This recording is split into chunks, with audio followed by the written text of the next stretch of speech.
우리가 현재 그 출애굽기 부분을 읽고 있습니다.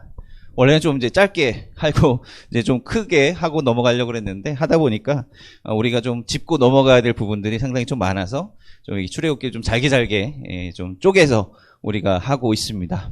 우리가 벌써 9번째 시간을 가지게 되는데요. 오늘 우리가 나눌 말씀은 바로 9가 첫 번째 6월절 말씀입니다. 자, 6월절의 메시지가 우리에게 주는 의미가 도대체 무엇인가, 이거에 대해서 우리가 함께 나눠보도록 하겠습니다. 여러분들 그 6월절에 대해서 잘 아십니까? 여러분 성경에 그 6월절이라고 하는 것이 굉장히 중요한 사건이거든요. 그런데 우리는 이 6월절 하면 별로 그렇게 큰 감이 없어요.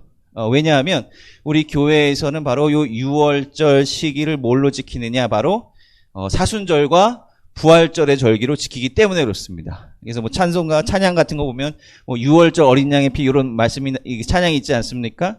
그러니까 우리 기독교인들에게 있어서는 어떻게 보면 가장 중요한 절기가 바로 부활절인데 그 시즌이 바로 6월절하고 겹치기 때문에 별로 6월절에 대해서는 이야기를 하지 않고 이제 부활절, 뭐 고난 주간, 사순절 이제 요거에 대해서 우리가 이야기를 하고 있기 때문에 기독교인들에게는 이 6월절이라는 메시지가 좀 낯선 명칭이 된다라고 하는 것입니다.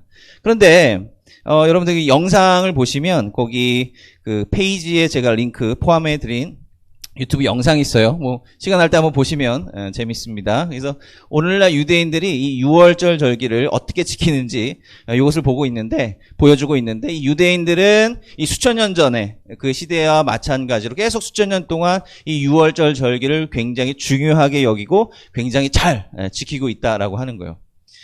우리가 이제 6월절에 대해서 성경 말씀에 대해서 나누기 전에 그 6월절에 되면 이스라엘에 굉장히 특별한 일들이 일어나는데 어떤 일들이 일어나냐면 이 6월절 시기가 되면 마트에 막 천막이 막 쳐져요. 막이 쳐집니다. 어디에 쳐지느냐?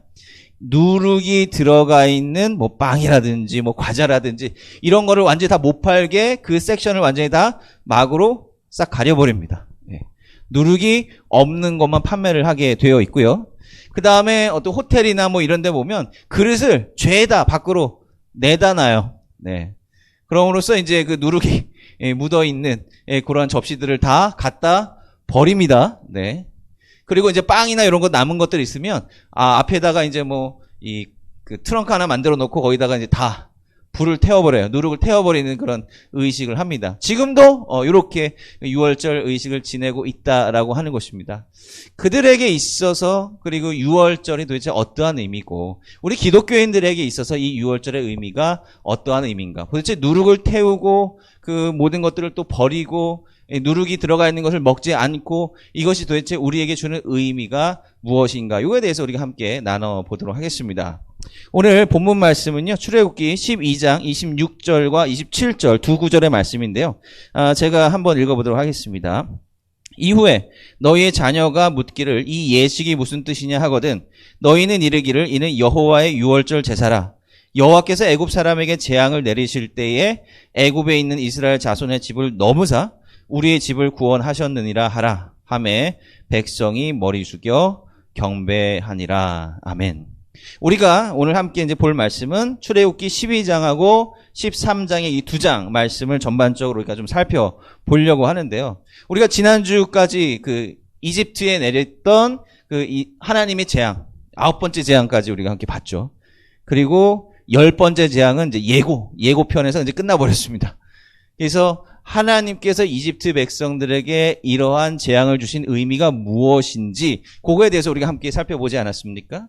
그러니까 그러한 재앙은 그냥 쉽게 이스라엘 백성들을 그냥 애굽에서 빼내시고 나가게 하시면 되는데 왜 굳이 이러한 복잡한 절차를 거쳐서 나가게 하시느냐? 그것은 인간 역사 속에서 하나님의 통치하심을 나타내기 위함이고 그것을 깨닫게 하기 위함이다라고 하는 그런 의미를 새겨보았습니다. 그런데 그 재앙들 가운데에서도 사실 10번째 마지막 재앙은 무언가 특별한 상징성이 있어요. 10번째 재앙이 뭐죠? 바로 장자의 목숨. 장자라고 하면 첫 아들을 말하는 거거든요. 옛날 시대에요. 요즘은 뭐 남녀 구별이 별로 없습니다만은 옛날에는 남아를 선호를 했죠. 그죠?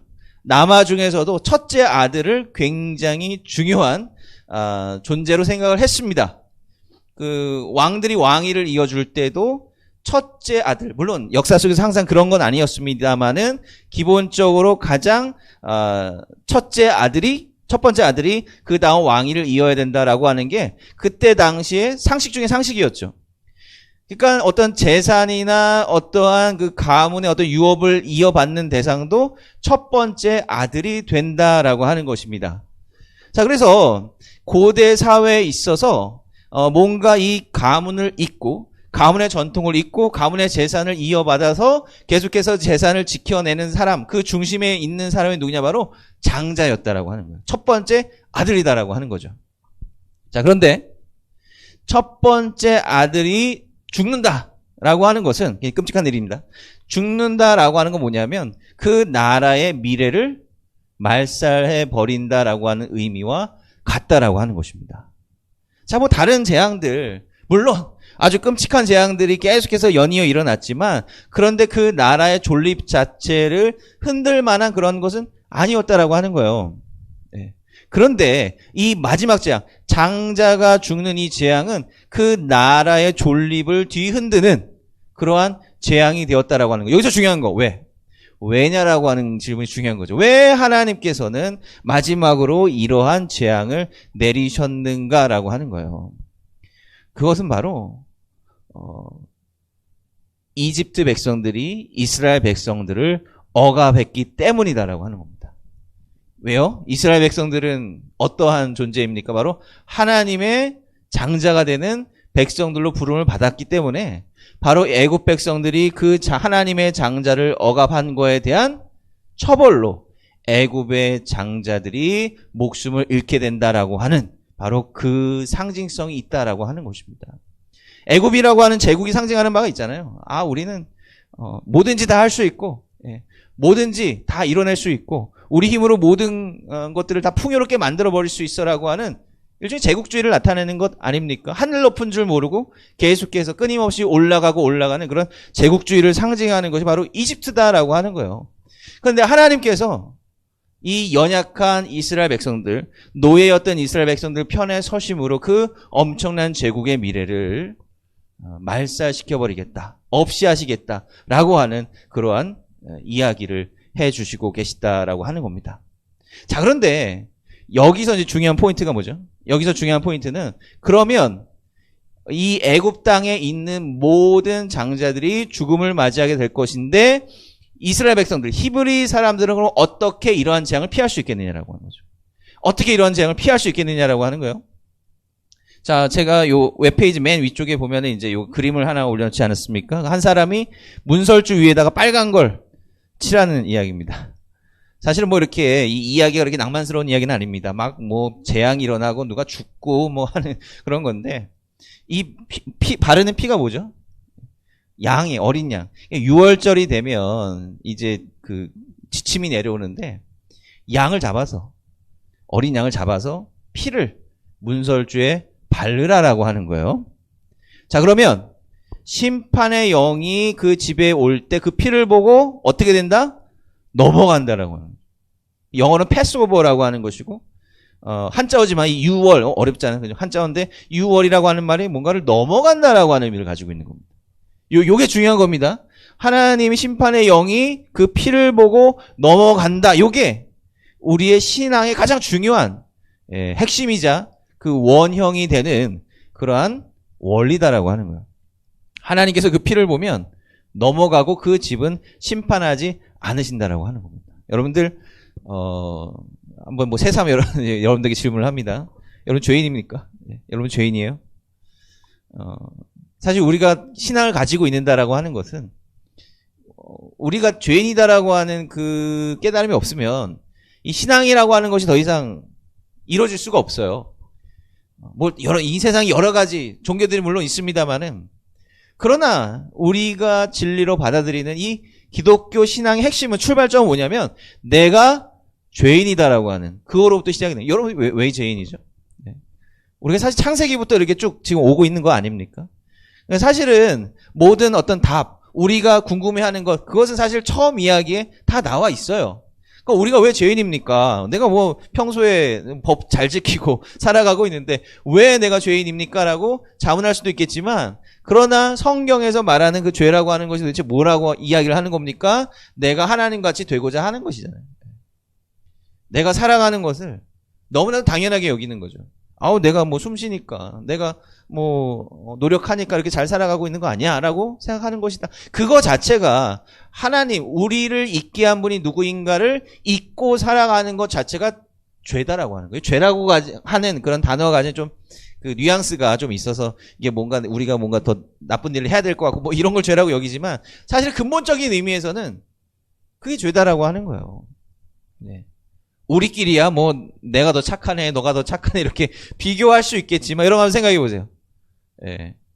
저 높은, 여러분들이 저 높은 하나님을 생각해 볼 때, 하나님께서 뭐 항상 그런 건 아니지만 저 아래 세상에서 살아가는 인간들이 아웅다웅 내가 더 잘났네, 너가 더 잘났네라고 하면서 하는 모습을 보면 어떻게 생각하시겠어요? 다 똑같다라고 하는 거예요. 같은 현미경을 들고 우리가 살아가는 사회에서 보면 비교가 될 수도 있겠지만, 그러나 근본적으로 보면 우리는 모두 다 죄인이다. 왜? 우리는 하나님을 때로 잊고 살아가기 때문에 그렇다라고 하는 것이고, 그렇기 때문에 우리가 살아가고 싶은 방식대로 살아가고 우리가 하고 싶은 대로 하다 보니까 하나님의 뜻과는 멀어져 버린 그런 삶을 살아갈 수밖에 없다라고 하는 거예요. 그게 이 죄의 원형이다라고 하는 거예요. 그러면 죄가 있으면 해결함 받아야 되지 않겠습니까? 해결함 받는 원리가 바로 이 원리다라고 하는 거예요. 하나님께서 그럼 비껴가는, 하나님께서 여기는 벌 주면 안 되겠네라고 비껴가는 그 단서가 바로 어린 양의 피가 발라져 있어야 된다라고 하는 겁니다. 이게 뭘 뜻하는 걸까요? 어린 양의 피가 발라져 있다라고 하는 건 뭐예요? 어떤 존재가 이 집을 위해서 죽었다라고 하는 거예요. 어떤 존재, 여러분들 하나님 굉장히 엄격하신 분입니다. 우리가 죄를 지었다라고 한다면, 어떤 종류의 죄든지 우리가 죄를 지었다라고 한다면 당연히 벌을 받아야 되잖아요. 이 사회에서 내가 죄를 졌어요. 그러면은 그게 걸리잖아요. 그러면은 처벌 받는 거잖아요. 처벌을 받아야 내가 지은 죄의 문제가 해결하면 된다라고 하는 거예요. 물론 근본적으로 해결되는 건 아니에요. 어떤 사람이 아주 잔인한 범죄를 저질렀어요. 그러면 그 사람이 그 죄에 대한 대가를 이 사회에서 치르지 않습니까? 무슨 감옥을 가든 간에 벌금을 내든 간에. 그런데 그걸 다 했으면 이 사회에서는 이 사람에 대한 법이 다 집행이 되었다, 풀려나지만, 근데 사람들 그 사람을 보면, 그 죄 감옥에서 풀려난 사람을 볼 때 그렇게 생각합니까? 아니에요. 여전히 그 사람은 죄인으로 취급된다라고 하는 것입니다. 여기서 마찬가지예요. 자, 우리가 죄를 졌습니다. 우리가 처벌받아야 돼요. 그런데 성경에서는요, 우리의 처벌, 하나님께서 우리를 처벌하는 방법 딱 하나예요. 뭐 구금 이런 거 없어요. 무조건 뭐냐? 사형입니다. 사형이에요. 우리는 죽을 수밖에 없는 존재다라고 하는 것입니다. 그런데 하나님께서는 우리를 사랑하시기 때문에 우리를 그렇게 허무하게 죽게 만드시지 아니한다. 그런데 어쨌든 죄가 있으니 그에 대한 대가, 처벌을 누군가 받아야 되잖아요. 그게 뭐냐? 어린 양인 거예요.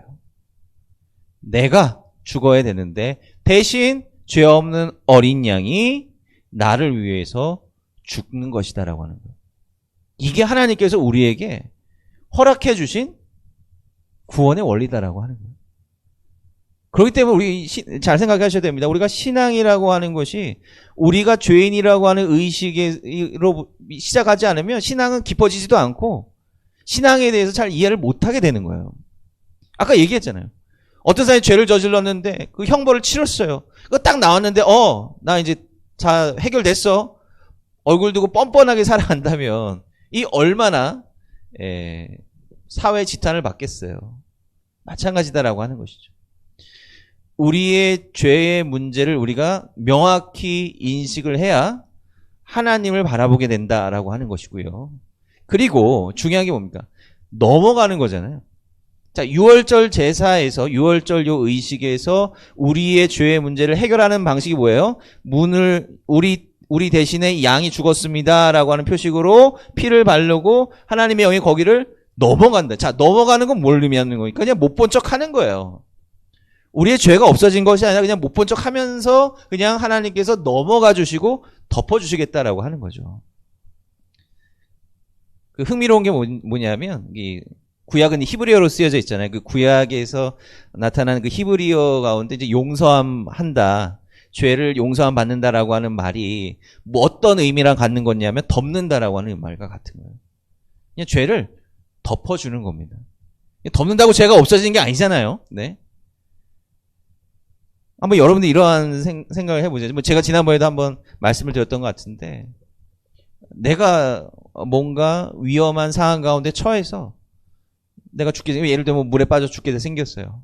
그런데 다른 사람이 와서 나를 대신 건져주고 그 사람이 죽었단 말이에요.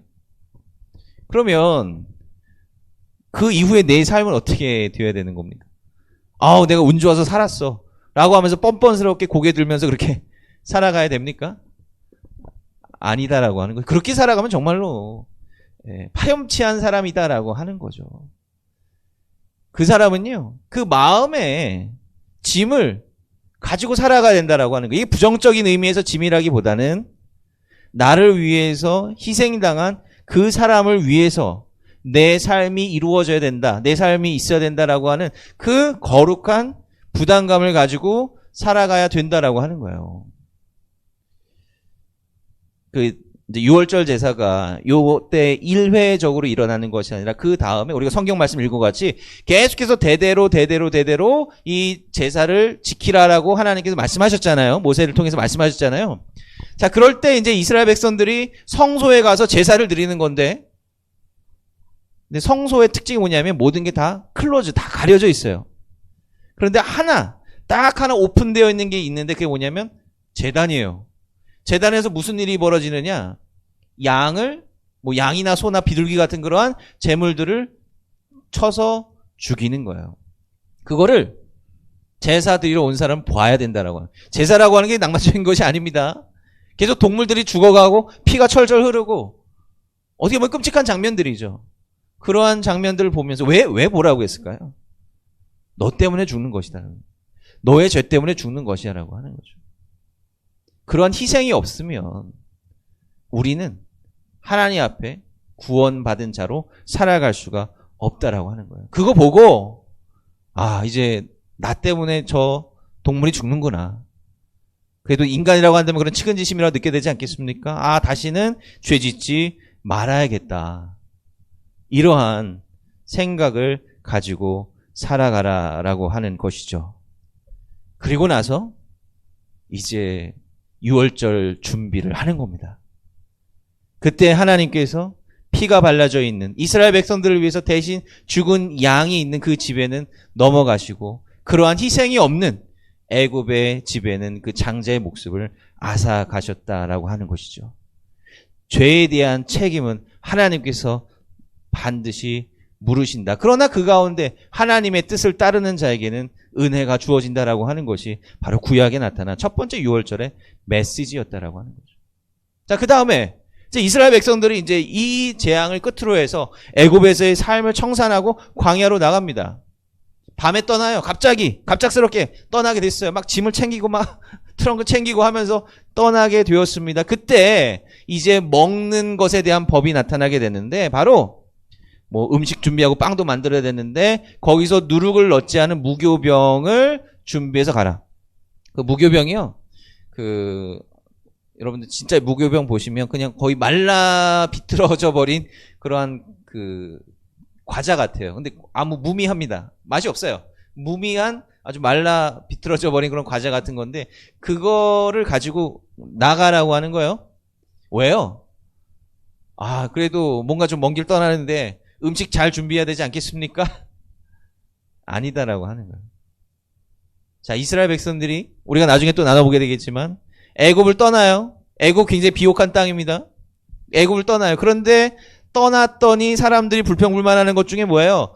우리는 거기서 정말 먹을 거, 마실 거 풍족하게 잘 살았는데 이 광야 땅에 오니까 하나님께서 좋은 땅으로 인도해 주신다고 했는데 이 도대체 광야가 만나는데 이게 도대체 뭐냐라고 하면서 한탄하지 않았습니까?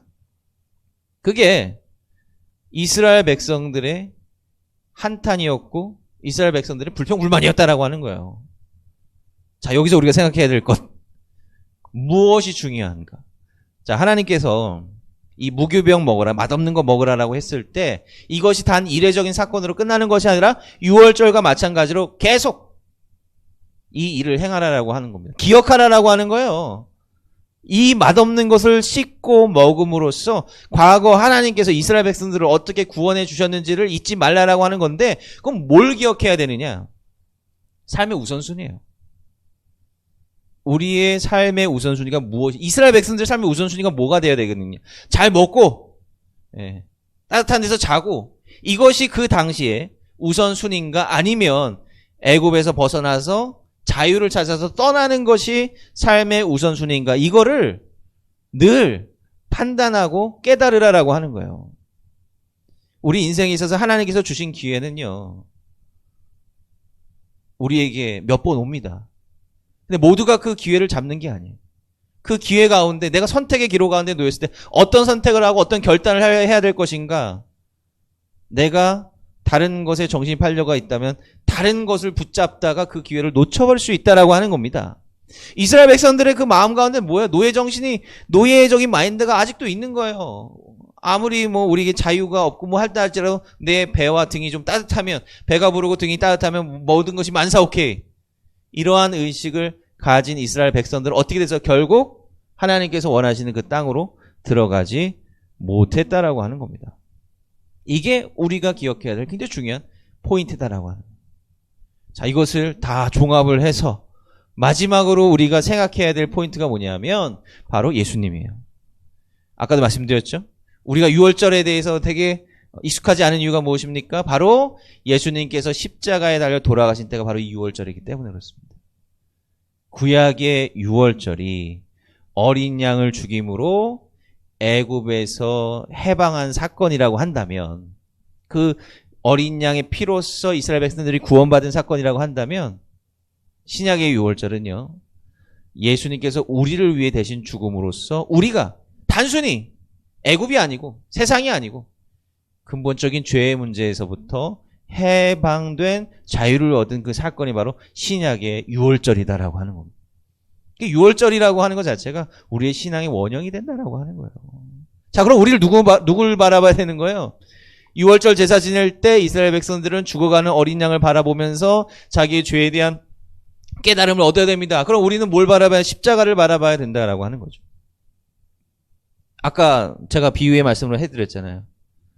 그 사람이 새로 살림을 받아서, 구원함을 받아서 예전대로 똑같이 살아가는 것이 아니라 어떻게 살아가야 된다? 나를 위해서 죽은 그 사람의 몫을, 그 사람이 살았으면 수많은 일을 했을 텐데 나 때문에 못한 거 아니에요.